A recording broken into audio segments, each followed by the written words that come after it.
Al principio, Miguel de la Madrid parecía dispuesto a abandonar el indigenismo de participación.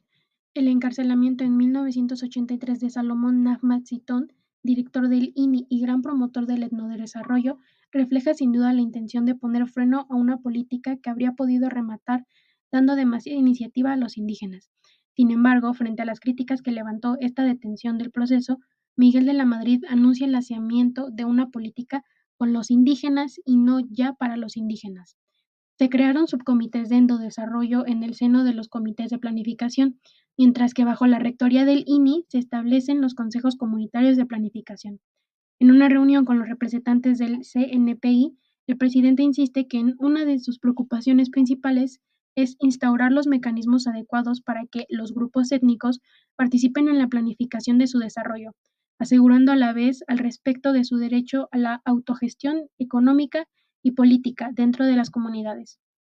Es un primer paso hacia la orientación autogestionaria que parece confirmarse durante el periodo de Carlos Salinas de Gortari de 1988 a 1994 con el Programa Nacional de Solidaridad, PRONASOL, y los fondos regionales de solidaridad.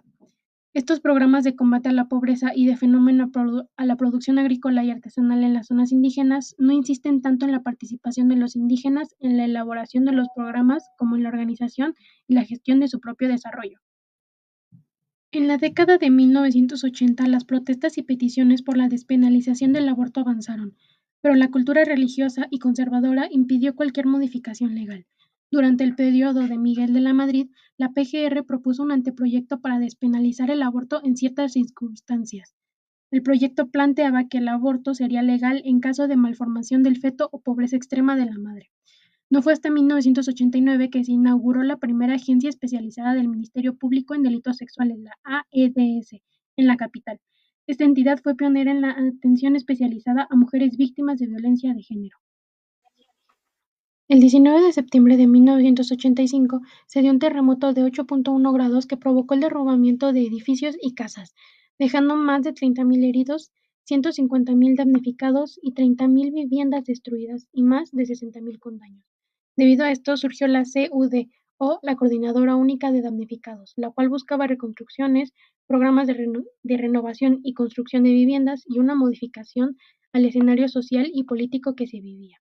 El resultado que hubo fue que se firmó un convenio de concentración democrática para la reconstrucción. Corporativismo. La profundización de la crisis económica en 1982-1983 llevó al gobierno de Miguel de la Madrid a una reorganización económica que gradualmente fue desplazando las formas intervencionistas y reguladoras del Estado, hasta implementar un modelo de astringencia estatal y mayor apertura a las fuerzas del mercado. Con ellos se evidenció que los grupos empresariales más poderosos lograron imponer su perspectiva sobre el desarrollo futuro. En los años 80, el grupo gobernante y el sector empresarial coincidieron en un diagnóstico sobre la economía del país. Muy rápidamente se transitó del diagnóstico de la crisis como exclusivamente financiera, relacionada con la deuda externa, a una crisis de la productividad y del intervencionismo estatal. Desde 1982, el gobierno mexicano ensaya nuevas formulaciones de conducción política, que se concretaron en la renuncia al populismo y en el proyecto modernizador de acentuados rasgos neoliberales con la pretensión de encontrar alternativas de solución a la crisis. Las causas y consecuencias de la crisis fueron la parcialidad de las juntas de conciliación y arbitraje para fallar en favor de los empresarios en los conflictos laborales, fuertes restricciones al ejercicio de la huelga, manipulación del registro de sindicatos para favorecer algunas centrales sobre otras, particularmente a la CROC sobre la CTM, con clara intención divisionista por parte de las autoridades laborales, y la marginación de sindicatos y trabajadores en las decisiones relativas a los procesos de cambio tecnológico y reorganización del trabajo, siendo ello de exclusiva responsabilidad de los empresarios. Las y los trabajadores y el movimiento obrero en México 1982-1988.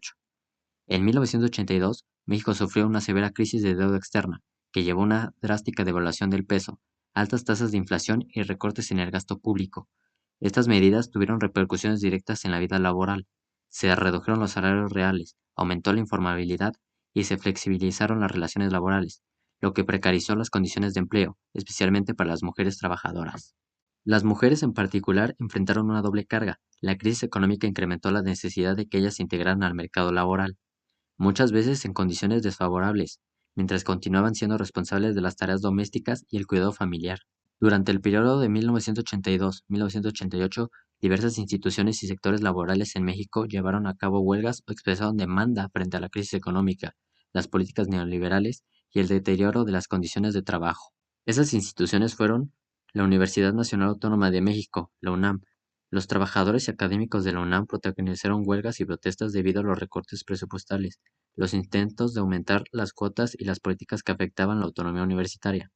En particular, el Sindicato de Trabajadores de la UNAM, la STUNAM, fue uno de los actores más activos en la defensa de los derechos laborales y salariales. Al igual que la UNAM, el IPN vivió movilizaciones encabezadas por académicos, estudiantes y trabajadores, quienes reclamaban contra la precarización de las condiciones laborales y el deterioro de la educación pública.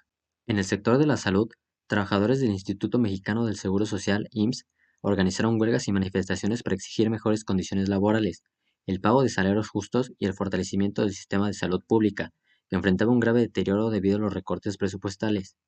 El Instituto de Seguridad y Servicios Sociales de los Trabajadores del Estado, ISSSTE, también se movilizaron ante las reducciones en recursos para la atención médica y los recortes en prestaciones. En la industria automotriz y maquiladora, los trabajadores de la industria automotriz como las de Volkswagen en Puebla, Ford y General Motors fueron escenarios de huelgas y conflictos laborales durante este periodo.